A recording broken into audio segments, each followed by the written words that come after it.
Que é, de fato, autoconhecimento? A gente tem falado muito sobre isso, e a importância disso, e como que isso pode te ajudar com tua ansiedade, com tua depressão, nos teus relacionamentos, até mesmo na tua vida espiritual, na sua relação com seus familiares e tudo mais. Só que ainda não definimos exatamente o que é. Então, eu quero falar para vocês o que é, de uma forma ampla, esse autoconhecimento e passar para vocês alguns graus, alguns âmbitos de autoconhecimento que podemos adquirir e também, no finalzinho, a gente fala um pouco sobre as formas como adquirir isso, certo? De uma forma bem geral, porque senão esse vídeo vai ter 1 hora. Autoconhecimento, gente, como o nome já diz, é o conhecimento de si mesmo. Só que esse conhecimento de si mesmo, ele implora uma outra questão, que é o que é o si mesmo.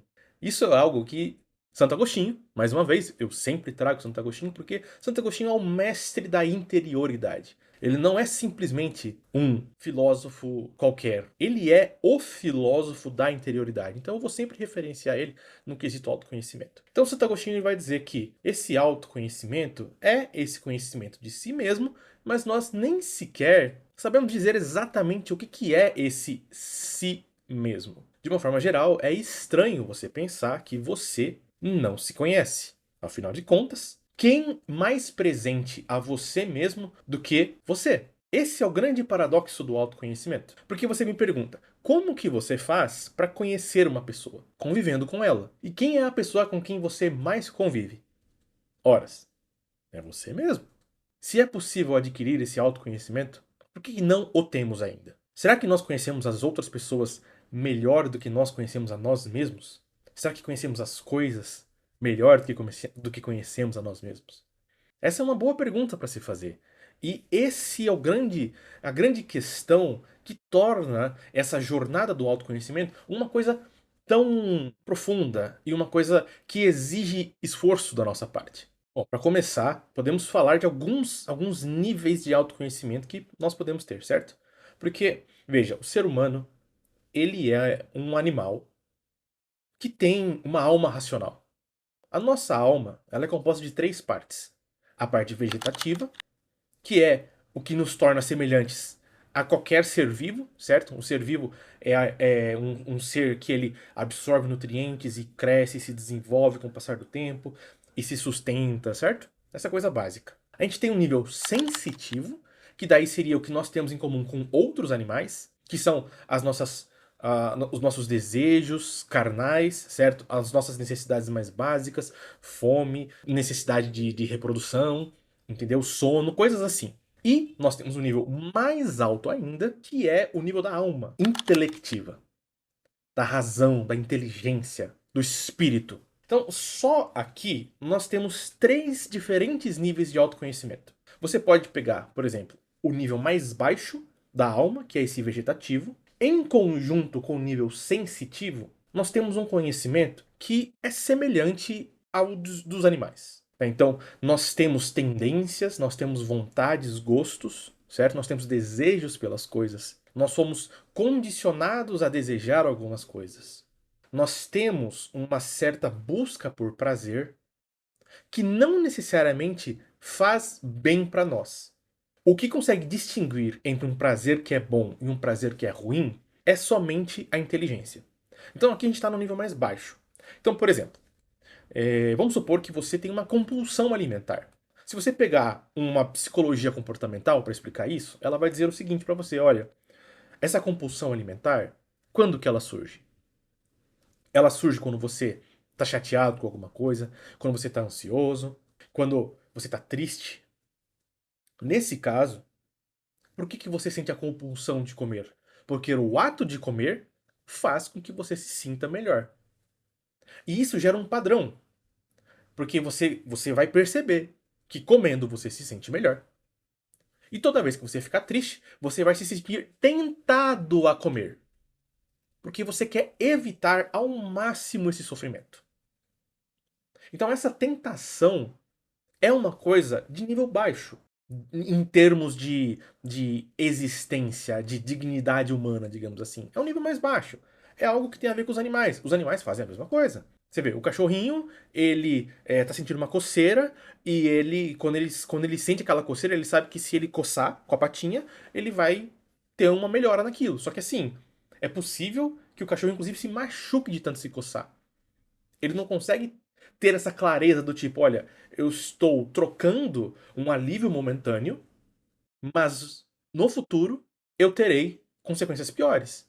Eu vou parar de me coçar agora, mas no futuro eu vou ter uma ferida. Eles não têm essa noção. E nós, seres humanos, às vezes não temos também. É por isso que você vê, por exemplo, as pessoas se viciando em drogas, em álcool, em pornografia, entendeu? Todos esses comportamentos, muito possivelmente, eles surgem a partir de um condicionamento no passado. Ou seja, você está se sentindo mal, e aí você percebe que ao fazer este ato, você se sente melhor, e isso fica registrado no teu ser. Fica registrado no seu organismo por meio de algo que a gente chama na psicologia de condicionamento operante. Esse é o termo técnico, mas, enfim, vocês não precisam decorar isso, mas para ser técnico aqui com vocês, né, porque eu também sou um terapeuta, eu preciso dizer para vocês esses termos também, para vocês verem, entenderem que isso aqui é uma coisa que a psicologia já desvendou. Essa questão mais animal, ela é muito clara. E o que o autoconhecimento tem a ver com isso? Você pode ter a capacidade de descobrir, de conhecer, de encontrar quais foram os seus condicionamentos. E você ter conhecimento desses condicionamentos é um tipo de autoconhecimento que pode ajudar você, por exemplo, a entender por que você sente necessidade de certas coisas. Você vai usar a sua inteligência para entender por que você tem essas necessidades, e a partir disso você pode tomar a decisão racional de controlar isso. Você vai dizer assim: olha, eu estou me sentindo dessa forma, eu estou tendo essa compulsão, porque no passado eu aprendi que para parar de sofrer eu posso comer. E aí o que você pode fazer? Ao invés de você ficar comendo, que é um ato que a longo prazo, uma compulsão alimentar a longo prazo, vai te fazer mal para sua saúde, você pode decidir substituir esse comportamento por um comportamento melhor. Você pode, por exemplo, através do seu livre-arbítrio, decidir ir fazer academia.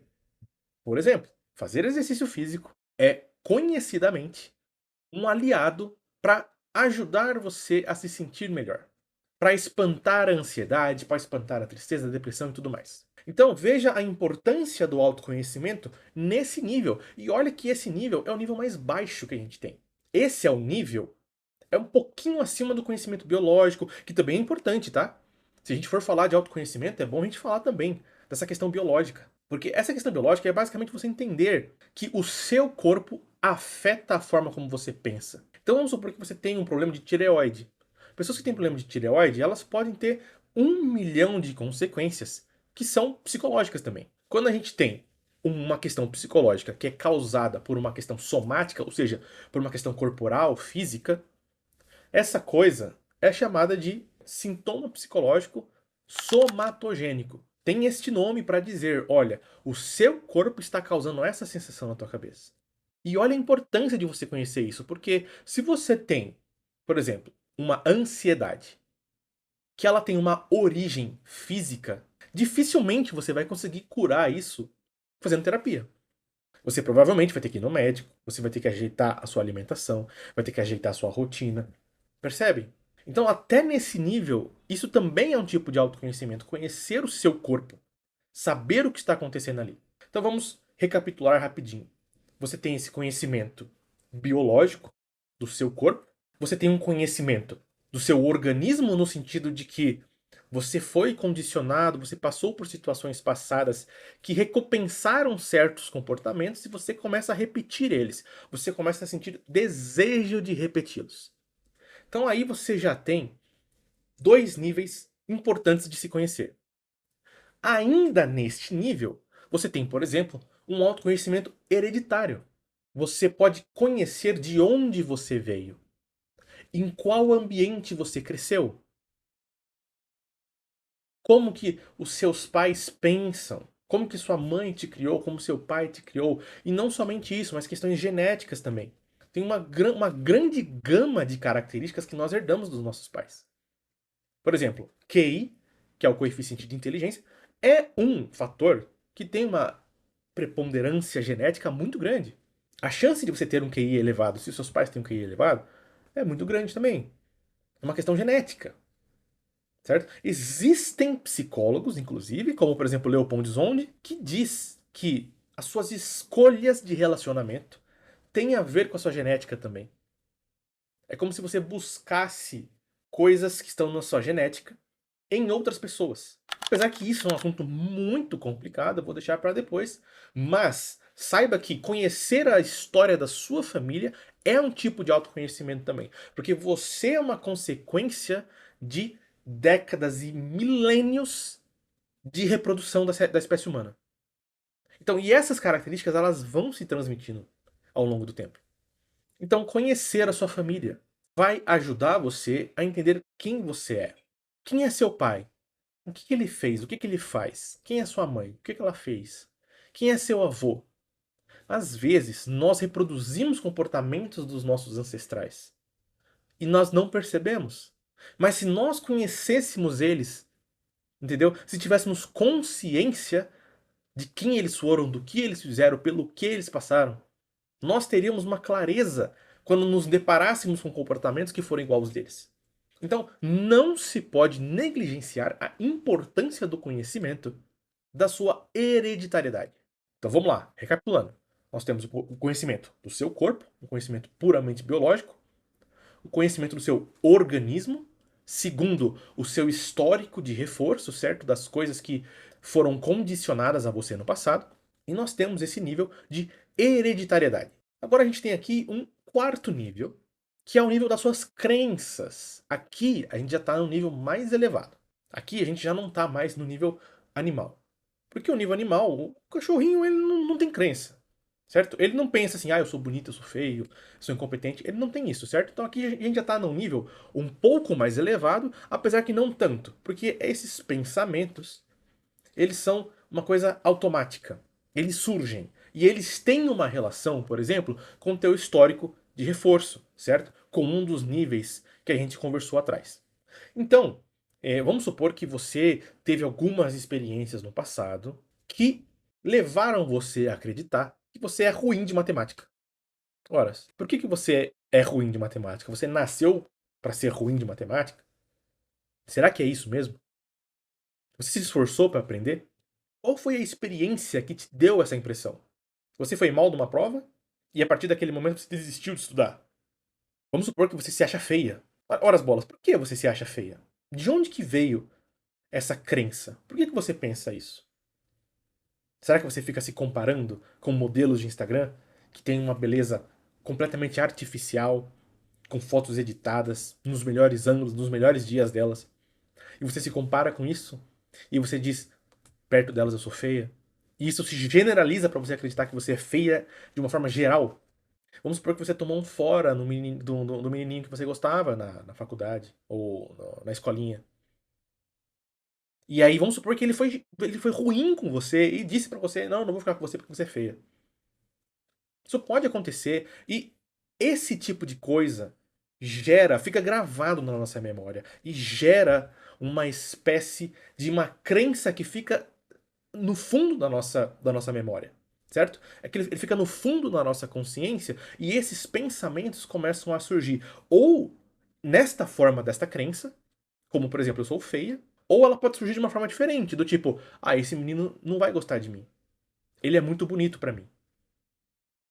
Mas às vezes, essa crença de que ele é muito bonito pra você é porque surge desta crença que você tem de que você é feia.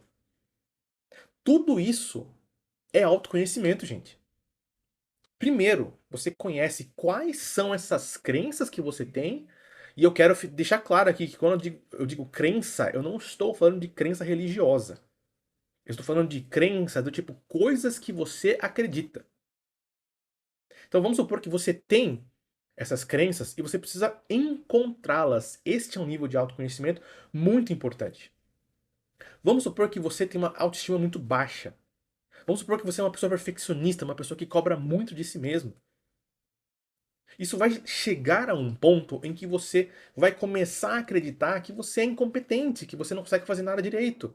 E isso não necessariamente é verdade. Muito provavelmente não é verdade. Mas isso pode acontecer. E isso é um elemento de autoconhecimento que é extremamente importante da gente encontrar. Essas crenças, elas foram colocadas lá por algum motivo. Elas vieram de algum lugar. É possível que elas tenham vindo, inclusive, de consequências dos outros níveis de autoconhecimento que a gente já discutiu. Então, quantos níveis a gente já discutiu? A gente discutiu o nível biológico, discutimos o nível do organismo, discutimos o nível da hereditariedade, e agora estamos no nível das crenças, estamos no nível 4, certo? Então, esse nível da crença já é um nível mais elevado e ele também é um pouco mais difícil de você encontrar, porque algumas crenças, alguns pensamentos automáticos surgem, só que eles não necessariamente são a crença original, digamos assim, certo? As crenças, elas são como uma sementinha e elas vão crescendo, crescendo e começam a surgir galhos, e esses galhos são diversos tipos de crenças que podem ter surgido dessa. E se for uma crença negativa, ela vai gerar toda uma série de crenças negativas para você. E aí você vai precisar rastrear todas elas para você encontrar qual que é essa crença primária, qual que foi a semente que foi plantada, porque você vai encontrar essa árvore e arrancá-la fora, para que ela não cresça mais. Então, você tem todo esse conhecimento de crenças que também é extremamente impactante quando você descobre quais elas são. E a partir do momento que você descobre quais elas são, você consegue trabalhar para remover elas e substituir por crenças melhores, mais humildes, ou seja, crenças que têm mais relação com a realidade. Esse foi o nível 4. Aqui no nível 5, nós temos a personalidade. A personalidade é um nível de autoconhecimento também, certo? Aqui, veja bem, nós já estamos em um nível ainda mais elevado. A personalidade é uma coisa muito complicada. Nós sabemos que ela existe porque nós percebemos a existência dela, certo? Nós conseguimos olhar para as pessoas e ver que são pessoas que são parecidas com as outras, certo? Que elas reagem a certas situações da mesma forma que outras pessoas que nós julgamos ter uma personalidade parecida reagiriam, entendeu?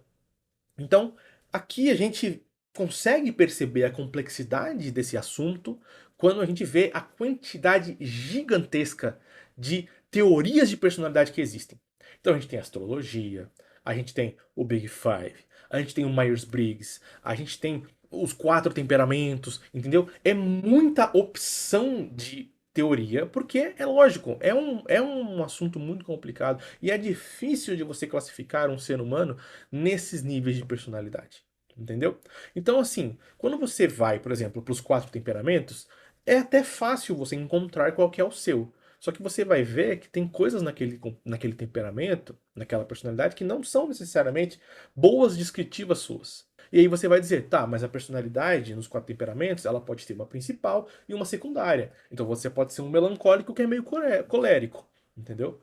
Isso pode acontecer e isso dá um nível maior de complexidade para a teoria, mas ainda assim é complicado. Aí você vai para o Big Five, por exemplo, que tem os 5 traços, e você vai fazer um teste, e esse teste vai colocar você numa escala de 0 a 100 do nível que você tem daquele traço. Só que ainda assim, faltam questões no Big Five para explicar, por exemplo, o que é uma pessoa que tem uma personalidade forte. Uma pessoa que tem personalidade forte, de uma forma geral, é alguém que chama atenção, é alguém que tem controle das coisas, alguém que as pessoas decidem seguir por vontade própria, por exemplo. Tudo isso engloba um tema, um tópico, né? Como posso dizer, um tipo de autoconhecimento que é muito complexo, mas você pode avançar em direção a ele. Você pode avançar em direção a ele estudando essas teorias, porque você precisa enxergar elas como se cada uma delas visse um aspecto diferente da personalidade, certo? O Big Five é bom para certas questões, certo? Por exemplo, ele é muito bom para prever sua profissão, certo? O traço de neuroticismo é muito bom para prever depressão, ansiedade, explica muito sobre isso, certo?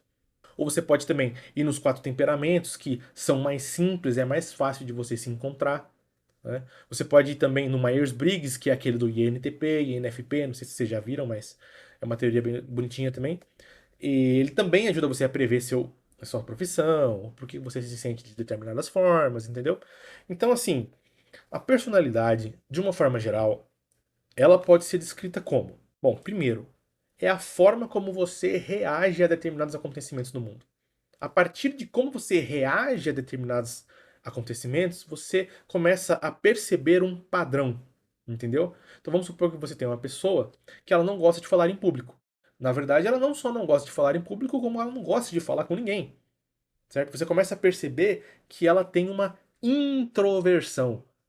O que é uma introversão? É uma pessoa que ela está entrando em si mesma, ela olha para si mesma, ela é centrada em si mesma. Ela não consegue se expor, ela não consegue sair de si, que é o que faz um extrovertido. O extrovertido vai, conversa com todo mundo, fala em público, entendeu? Não tem medo de negociar, ele, entendeu? Ele toma a frente das coisas, certo? Já o introvertido não.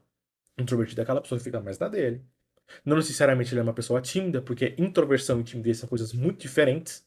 Então você tem toda essa questão que você pode aprender sobre si mesmo através da personalidade. Agora, é importante você entender o seguinte: a personalidade não é para você justificar por que você se sente de determinada forma. Ela serve para que você se conheça e você aprenda a lidar com aquilo. Então vamos pensar, por exemplo, na astrologia. Na astrologia você tem o signo de Áries. E o ariano, ele é notoriamente uma pessoa muito intensa.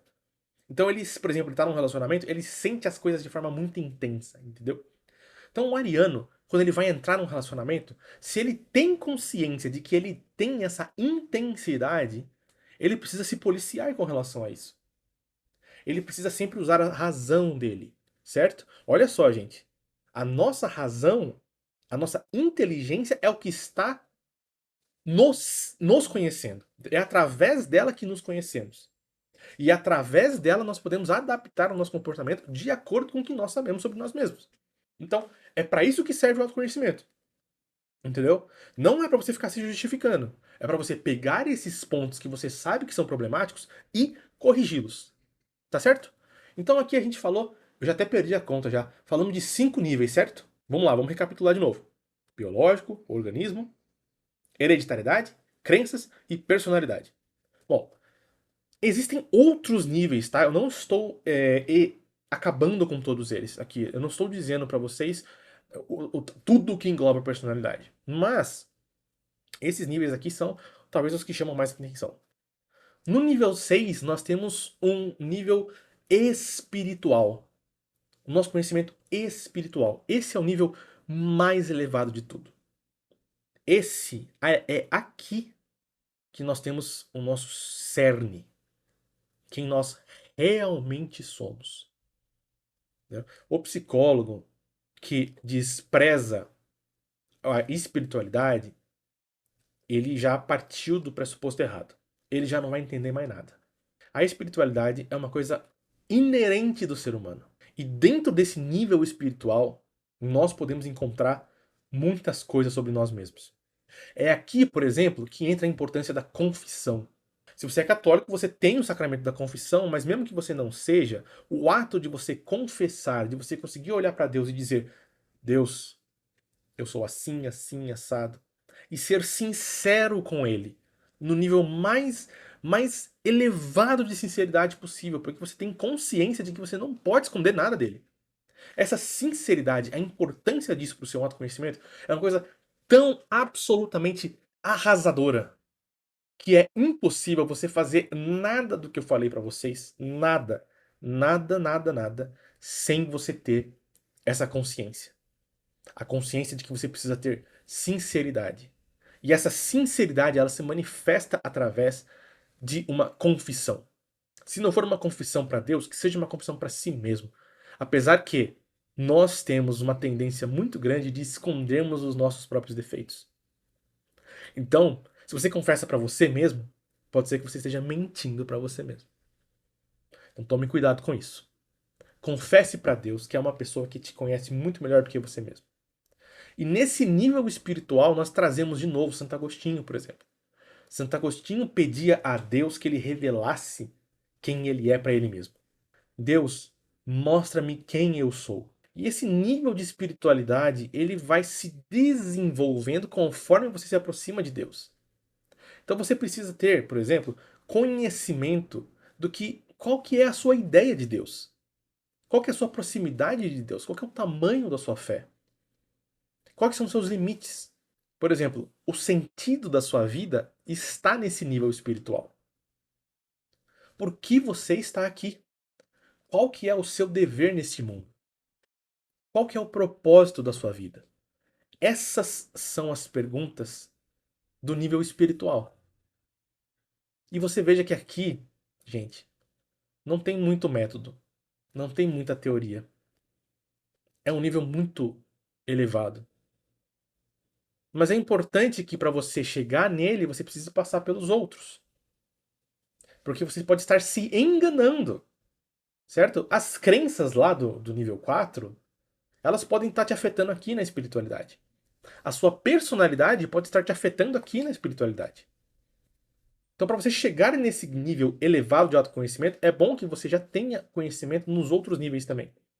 E você perceba que o nível de dificuldade de cada um desses níveis, ele é crescente. Ele vai ficando cada vez mais difícil, cada vez mais complexo. Cada vez nós temos menos técnicas, menos teorias, menos descrições para chegar nesse nível. Então, esse conhecimento espiritual, ele precisa de muita oração, precisa de meditação, precisa de um nível de elevação da sua alma às coisas que são mais importantes. E aqui, você precisa da ajuda de Deus. Você sozinho, você pode chegar só até certo nível. A partir de um determinado ponto, você vai precisar de uma coisa que transcende você mesmo. Alguma coisa que consiga explicar você para você mesmo.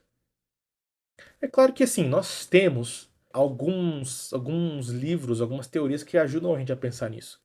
Uma delas, por exemplo, são as 7 moradas de Santa Teresa d'Ávila.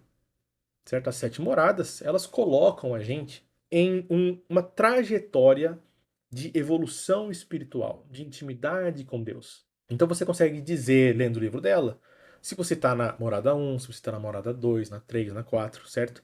E aí você consegue ter alguns vislumbres do que você tem que fazer para avançar para a próxima morada. Então esse é um exemplo de algo que pode te ajudar a te guiar para esse nível mais elevado. Só que até mesmo esse livro de Santa Teresa vai exigir que você faça muita oração, que você medite muito. Vai exigir que você dedique tempo a isso. Você encontrar o sentido da sua vida, por exemplo, a importância de você entender por que você está aqui, qual que é o sentido da sua vida, isso vai fazer com que você consiga viver de uma forma que nada pode te abalar, nada vai te destruir. Isso está dentro de você. O sentido da tua vida está dentro de você. Você não pode achar, você não vai achar isso de qualquer outro lugar. Você só pode buscar isso em você. Então, pessoal, esses são alguns níveis de autoconhecimento. Existem muitas outras nuances que nós podemos procurar por aqui. Mas eu espero que nesse vídeo, que ficou bastante longo, eu espero que vocês entendam a complexidade desse assunto. Eu espero que vocês tenham entendido o que significa se conhecer. E também espero que tenha ficado claro a importância de você fazer isso. E aí, daqui pra frente, me digam aqui nos comentários. A gente pode explorar, inclusive, cada um desses níveis, desses 6 níveis que eu falei pra vocês. Cada um deles. E a gente pode ir encontrando formas de explorar eles, de ajudar vocês a adquirirem o autoconhecimento que é pertinente a cada um desses níveis. E vamos um passo de cada vez, sem pressa. Autoconhecimento, gente, é um processo que vai durar a vida inteira. Você nunca vai se conhecer plenamente. Só Deus te conhece plenamente. Mas é bom que você se conheça, mesmo que você nunca chegue no conhecimento pleno. Porque a cada grau de conhecimento que você conseguir de si mesmo, sua vida vai ser melhor. Você vai se realizar mais. Você vai conseguir tomar as decisões melhores e você vai poder finalmente fazer aquilo que você quer fazer e não o que os outros querem de você. Tá certo? Pessoal, eu espero que vocês tenham gostado desse vídeo. Se vocês gostarem, deixem um like, se inscrevam no meu canal para falarmos mais sobre esse assunto. Escreve seus comentários aqui se vocês ficaram com alguma dúvida. Esse vídeo foi um pouquinho mais complicado do que geralmente eu faço. Então, perguntem e eu os responderei, tá bom? Muito obrigado pela companhia. Vejo vocês no próximo vídeo.